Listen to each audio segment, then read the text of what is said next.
Les livres, il y a un truc, on sait dès le début pas ce qui va se passer forcément, mais comment ça va se passer. Et c'est toujours différent. Et celui-là, j'ai commencé il y a plus de 10 ans avant de le terminer. Et je savais que ça allait prendre du temps. Et je savais que j'allais écrire d'autres livres pendant que celui-là ne serait pas terminé. C'est un livre qui avait ce volume-là. Je savais qu'il aurait à peu près cette taille.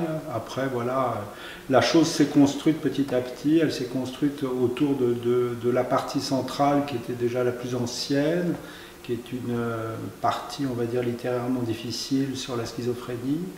Et après, j'ai développé la fiction autour du peintre, de toutes les liaisons dangereuses ou pas dangereuses qui entourent ce garçon. Voilà.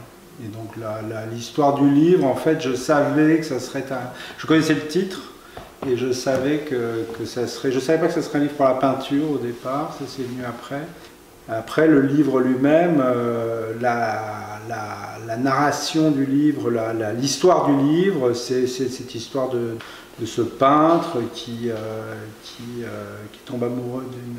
Enfin, il ne tombe pas amoureux d'ailleurs, mais qui tombe entre les griffes d'une curator, de quelqu'un qui travaille dans le milieu de l'art et qui petit à petit l'amène